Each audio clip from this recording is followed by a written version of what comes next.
Hey there, Ross. Thank you for submitting a video coaching review, and thank you for letting me use this for my YouTube channel as well. I appreciate it, as do many people out there as well, so they can also learn from your videos and my critiques as well. So everybody appreciates it.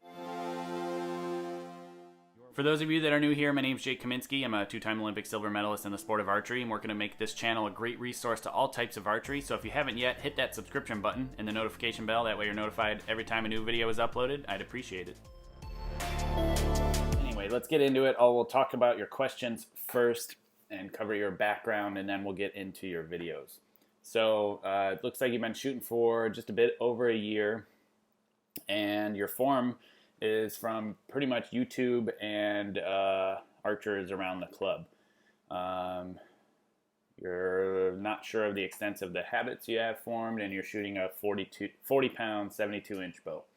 Two questions. Apparently, you are also a comedian. Question one, when are they going to find a vaccine for COVID so you can go back to shooting with people? Because trash talking the dog doesn't have the same effect. And it looks like you've switched from a social routine to more of a meditation, which is true. Even at high levels, there is a social aspect to it, but it's mostly meditative because when you put in the hard work and the long hours and the numbers of arrows that are required to be, proficient at a certain level, it becomes meditation because you have no other choice and pretty much nobody else around but yourself. Even when you're training with others, really the only time for talking is back and forth from the target. During shooting time, it's very much so an internal thing that needs to be worked on. So you'll find that will continue as you shoot more. Actually, it'll become more meditative and less social. You'll still have a social aspect, of course, like I said, but yeah. So expect to see that continuing. And then also, it looks like you are in stage 4 lockdown, which means you can't leave except for food and meds within a 5-kilometer radius. So, yeah, we were on that not that long ago in the U.S., and I'm in Florida, so you pretty much do whatever you want now. But yeah, it's tough. But you're lucky that you have acreage to shoot on and be able to be outside. That's excellent to see. And we were somewhat similar. We were able to still be outside and enjoy the weather and things. So that's good. Question 2 is, how can you shoot better? You said that filming the videos was an interesting exercise and one you should have done sooner because you were able to see lots of stuff going on, basically, like arching your back, hips not aligned, swaying, core issues, which are probably are true. Not necessarily more sit-ups and less beer, but we'll see. It could be just how you're engaging your core and stabilizing. You also say you're moving your head anchor and all these things that you're noticing from just simply watching yourself shoot. So that's something I always advise people to is, coaching yourself, watching videos of yourself. There are a few things out there. There might even be an app by now, I'm not sure, for delayed video feedback where you could set up your iPad or computer and basically delay the video that it is playing back to you, and all you need to delay it is like 8 to 15 seconds, give or take, depending on how long your shot sequence is. And then you can watch yourself shoot. You shoot an arrow, you watch yourself shoot.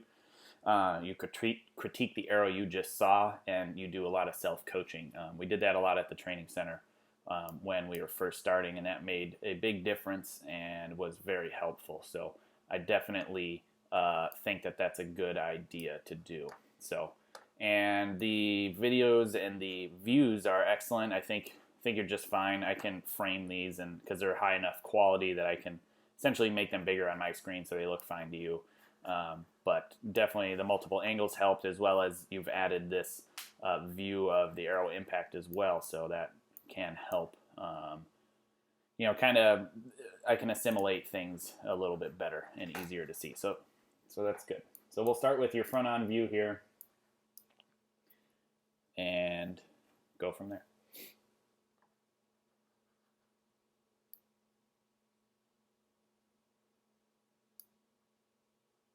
Let's see.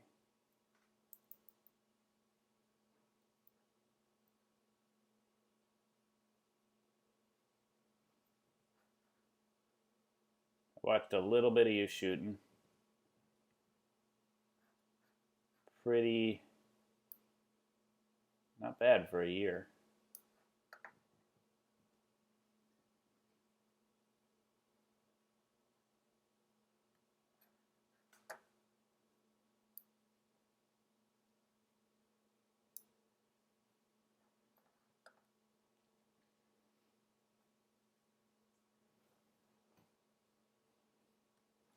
So what I'm seeing off the bat before we get too in depth of many things is all three of these shots very, very similar.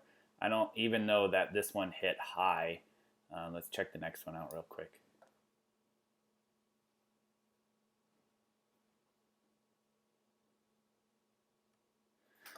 Definitely creeping going on, I see. So the way that I use this as reference is watch your point. See how here it's completely gone as you're at full draw. But then as you start to bring your bow arm up into the aiming spot, you'll see your more and more and more of your point visible. Now your entire point is visible. If I were to make this bigger and go back some, you're just now at full draw getting settled in, and you can't really see your point. As it goes forward and progresses, you can see the point creeping out. If I go back in time, you can see your elbow. So you're at anchor here. If you watch your elbow as you're bringing up this front half, you'll see the elbow start to creep forward as well. Just from this view, you can see it slowly moving forward, and then your shot breaks. Pretty typical. It happens a lot. People creep.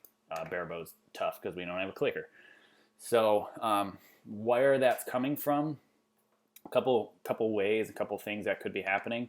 We'll check a back view and see how your engagement is in the back half.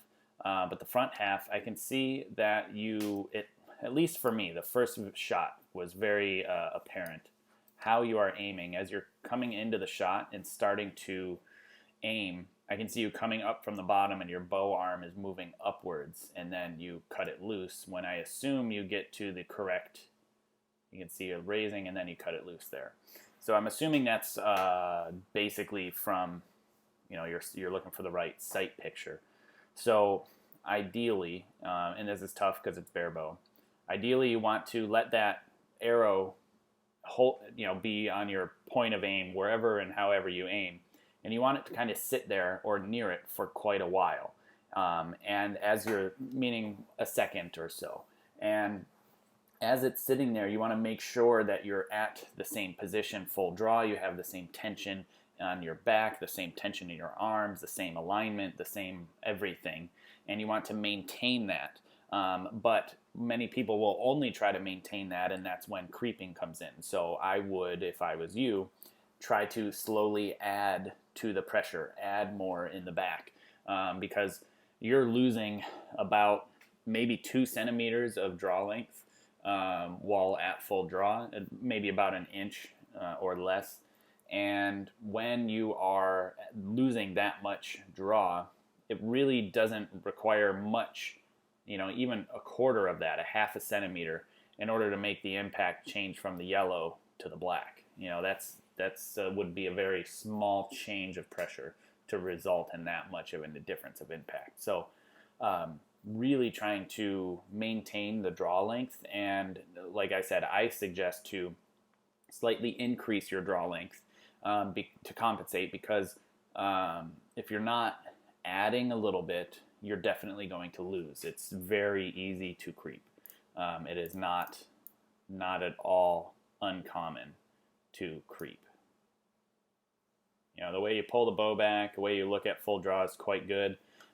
Maybe your draw elbow is just slightly high, and we'll see from the back and how that looks and see where your scapula position is.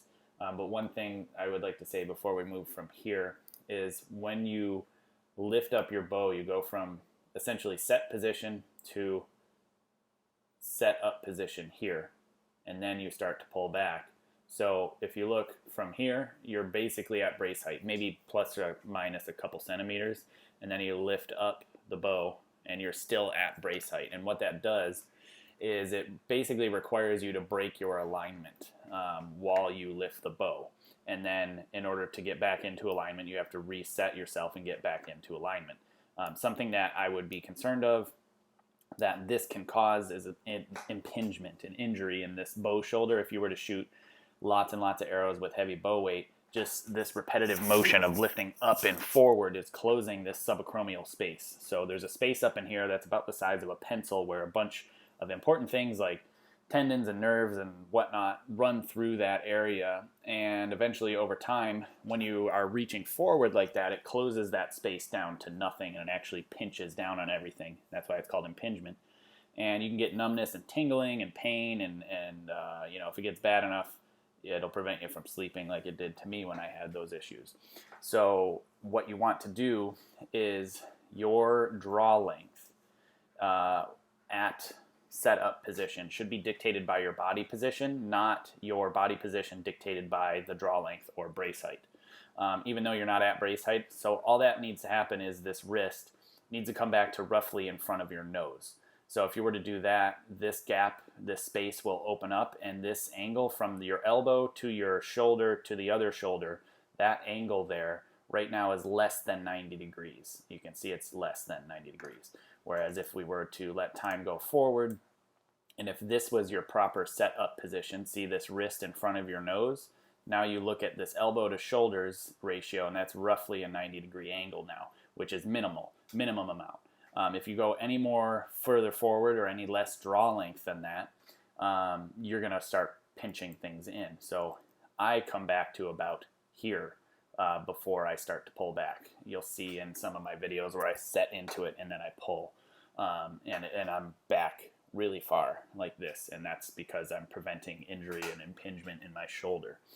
And on top of that, in this position with a high elbow, roughly ear height, again, you're closing that subacromial space, because somebody can only reach and lift their arm so high before they start to lift their shoulder up like this. When you're lifting your shoulder, that closes that space as well. Up in front, that closes that space. And in addition to all of that, now you have a high bow or draw shoulder that you then have to lower to get into an optimal position. And I always profess not having to go back. So everything should always be progressing from point A to point B. Point A is your like rest, you're at set position. Point B is at full draw, ready to shoot. Then there's point C when you finish your shot. But if to get to stepping on the chair, to get to achieving back tension, maintaining the proper position, it should be a straight progression this way. You should not progress to then deviate to then progress again, because you're losing your tension and direction. So essentially what I'm seeing here is, as you're lifting the bow, you lift this draw shoulder to maintain this high elbow, and that causes you to lift your shoulder, which is not the direction we want to go, because we want our shoulders to be low, and then you have to then lower your shoulder to then pull. So I would not lift with such a high elbow. That elbow should be roughly parallel with everything here. I wouldn't lift anything above the elbow being parallel to the shoulder, because if you do anything above here, I have to then lift my shoulder to lift this elbow any higher. Again, impingement as well. So watch the shot. Pretty consistent. That one you lost a lot more draw length and you hit lower. So there's your, well actually you couldn't see it, my bad. We'll watch this last one again so you can see it. I'll move it over. My reference for this is why you hit low. So when you're at full draw, I can already see parts of your point.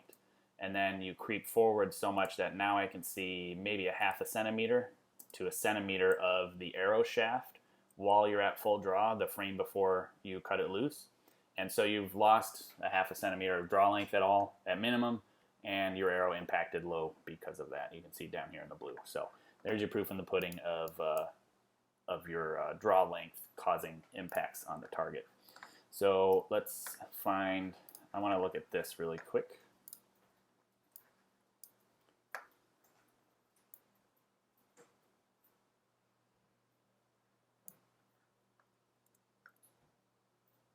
So you can see this is the arrow line, this is your shoulder line, which is over your hips, which is great, over your feet, which is fine. Your feet are open to the target, great. But when you go from set position down here, you can see your shoulders are pointed this way towards the cursor. And as I go forward, as you're in set up position, because you're dictated by brace height, your shoulders are still pointed at this cursor up here. It should be, as you're lifting, you should start this rotation. This should start coming around. This should start going forward, reaching towards the target and rotating around to get that barrel of the gun. You want to get that structure of this shoulder to this shoulder to this wrist being in a line in this position. And the only way to do that is to not follow brace height as you lift the bow.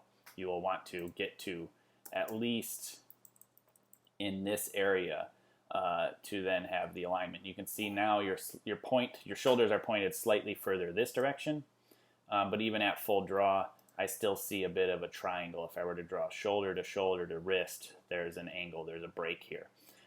So trying to pull the bow back as if you were, in my opinion, the way I always explain it, because it's easiest without actually showing people in person, is to pull like you're pull starting a lawnmower, to pull start a weed whacker, a chainsaw, or whatever. It's not pulling like this with only your arm, as it looks like you pull the bow back mostly with just your arm. You use your entire torso to turn as you're pulling, because this half, this thing on the implement that you're trying to start, will go forward, and this back half will rotate around. Right now what I'm seeing is this happening. And then that is a linear draw that is going to prevent you from really engaging in your back here as much as possible. So if I go forward a little bit and we play it, you'll see mostly an elbow move, a little bit of a shoulder move, but you could get more into your back by focusing more on pulling back with this here. Use your shoulder to pull the bow back. Don't pull the bow back with your hand. Again, if you were to dictate this position here with the arm being 90 degrees and set up, it would help a lot.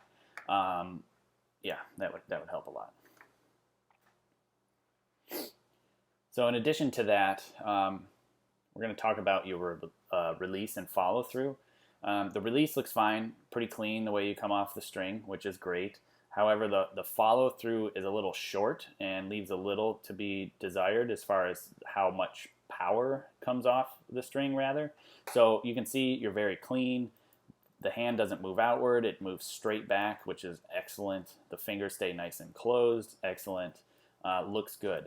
But what I would like to see is more range of motion. This elbow should be moving back and around behind you, because the ideal way to execute the bow or execute the shot is to use your shoulder or your spine, one or the other, or kind of a combination of both, as a fulcrum, as the hinge to pulling the bow back. This should be moving around and behind you as well as this. And that will, if you pulled the bow back how I suggest, your release would be more of this type of fashion. Let me zoom in here for you. A good release using angular motion to pull the bow back is going to make your release do this, more around and behind you like this, right? And you can see I'm elbowing somebody. If somebody was behind me, I could elbow them, right?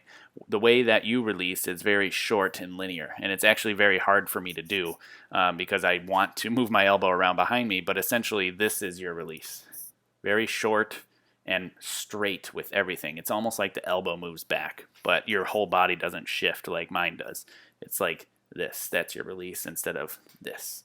And so if I go back to your video and we watch your release, you can see how it's very short, very linear, and if you follow the tip of this elbow, it moves around, but it's mostly straight back, and you can see your whole core shift this direction as well as the shot is breaking, because you're pulling more in a line instead of using bigger, stronger muscles to pull in an angle, using angular motion. Yeah, just very short release. So remember, maintaining tension and direction through release and follow through. So whatever you build up at full draw, however you're pulling through the clicker, if you take anything away from this video, I think just from the how to release the bow alone will help. But basically, even if you're pulling linearly or angularly, as long as you maintain that tension and direction that you've built up, and all that happens is you let the string essentially cut through your fingers and you maintain that tension and direction until you cannot move anymore. That will, and then that's when you stop pulling, basically. that will really help clean up everything, because what's going to happen with you is when you start to shoot at a tournament, or when you're shooting for score, as you do this quick release like this, eventually you're going to stop pulling as the arrow's coming out. So this is going to happen. You're going to collapse. You're going to lose draw length even more. So if you're finishing here very close to the release breaking, as opposed to finishing here, which is very far from the release breaking, when you make a change in the second way, it'll be less likely or less influencing your release, as opposed to the one that is very close to it, because it's close to it in distance as well as time. And when you make mistakes, it can start to encroach on the actual release phase, which is the most critical part of shooting, is the release itself. The follow through is a reaction, not an action. So I can see that everything is very linear due to the direction that your release is, and it's telling me that you're not maintaining that tension and direction through release and follow through. So we'll check a back view here. Now, I saw from this angle a slight rocked forward position on the hips, where the hips sit a little bit too far towards the target as you're pulling back. You can see that you got a lot of weight on this front leg here. Could be the camera angle, could be the ground not being perfectly flat. I'm not 100% sure on that, because as you can tell, your land is sloped, much like mine is. So it's a little different to deal with. But as you can see, following brace height with this high elbow, you can see this back shoulder, your draw shoulder, is much higher than your bow shoulder. And as you pull back, you do depress it a little bit, but even while at full draw, your bow shoulder is still lower than your draw shoulder.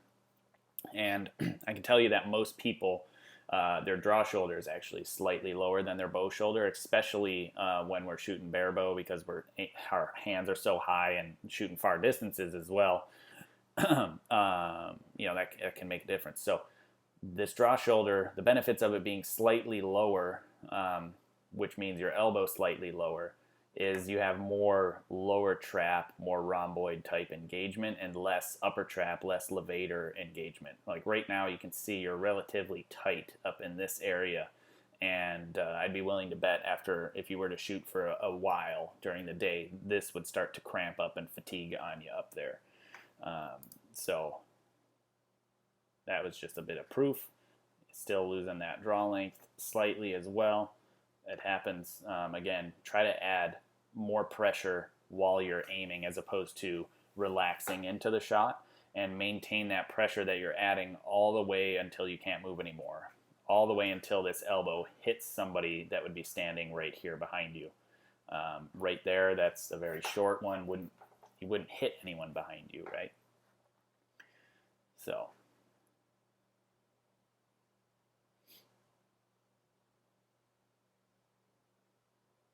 bow hand position looks pretty good. There's a little bit of excessive tension here in the fingers. Our flexors are stronger than our extensors. So what does that mean? It means that the flexors are on this side, the extensors are on this side. So flexors do this, extensors do this. And because our flexors are stronger, if you think about like how most people relax their hands, they curl naturally like this. Same thing when you're sleeping. Your hands will be in this position, or if you're overly tight, you'll end up being in this position, which is not good. So what I'm trying to get at here is, while you are at full draw, your fingers are more straight than they are curled in this position. You don't change them as the shot breaks, which is great, but you can see that you're adding tension to keep those fingers mostly straight. Even though they're slightly curled, this requires more tension than this. And so I take it a little bit more further, and even curling my fingers it takes less effort than this does. And I believe it, in my opinion, it stacks and allows you to have a stronger bow hand position that is less likely to be changed due to slight changes in pressure, because this touching is pretty easy to be consistent. When you're holding your hands like this, you can be slightly off. And just holding my fingers here on the pad of my thumb where my grip sits, I can feel muscles firing and relaxing, and all those little things are going to make an impact on the target. So I would work on curling those fingers in. Your index finger can rest against the front of the riser. I did a video on the hook and grip in the set position where I talk about that hand position. I'll probably do a video talking about the finger and relaxing and 45-degree angle and all the important bits of that video to separate it as a standalone.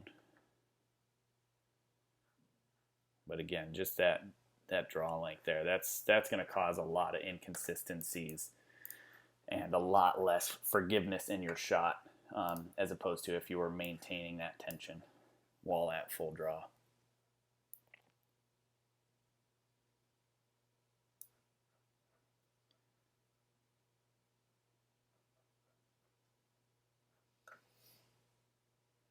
I mean, overall, it looks pretty good. You're standing a little upright. You know, you mentioned the arch in the back, and the way that you can help eliminate that, I've talked about it in my stance and posture video within the set series and the form series. You know, you can see you take a breath right there, and then you address the target. Excuse me. What I do is I really over-exaggerate the breath into my chest, and then I breathe it all out, and I kind of slouch. And then from there, I keep my chest down, and I only breathe with my stomach from then on out. And that'll really help maintain your chest down, which will keep this position, as opposed to where you are at, you're a little elevated and slightly up. So, but overall position, I mean, like I said, elbow's a little high. If it was down, you could be a little bit more back and around behind you. Your alignment would be better. I'd be willing to bet that would help with the creeping a lot if you had more engagement down low. So instead of up here, more down and around. It's a simple move from here to here. Just rotate more.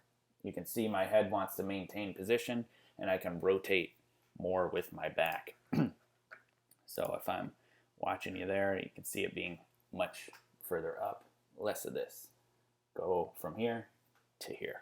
Pretty easy to say.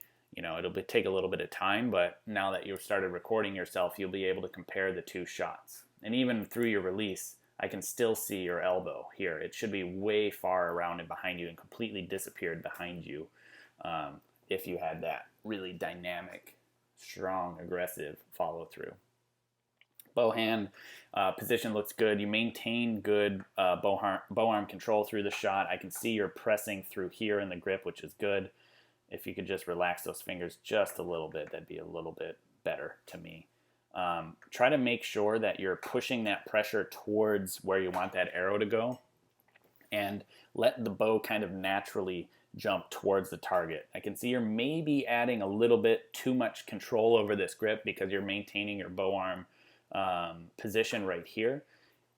It's really good. I don't think there's anything wrong with it, but if you reference some of the videos that I have made shooting the Barebow, you'll see my bow hand really jump towards the target and then move slightly to the left.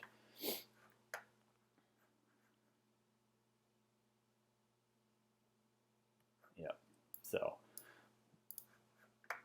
back here, you can see very little shoulder movement and then just that very high elbow. Alignment's not bad. It wouldn't take much to get that around and behind just a little bit. All it is just how you're pulling the bow back. Use more of your torso.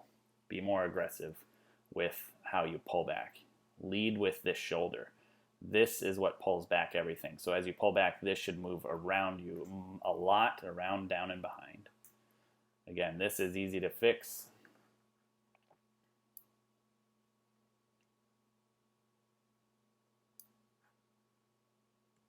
Yeah, just a very short release. Still not bad. I'll bring up a video that I was doing that I just recorded of me shooting the G-Low. And we'll compare the two really quick. Make sure you can see it great. See that elbow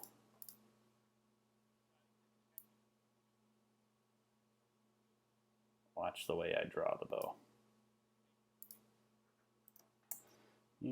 Sorry, the video is long, so it's hard to isolate the exact moment I want to show you. So as I lift from set to setup,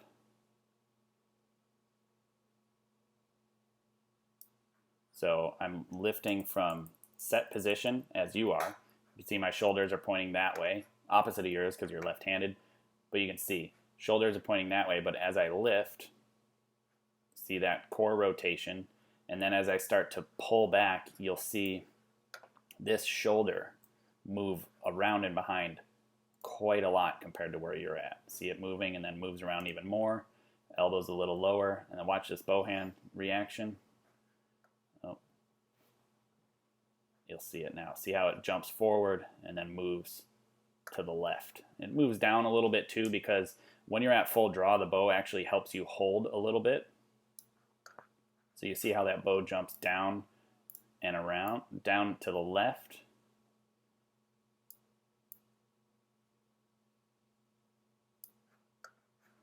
Leading here, rotating more, and as I shoot, that bow jumps straight out.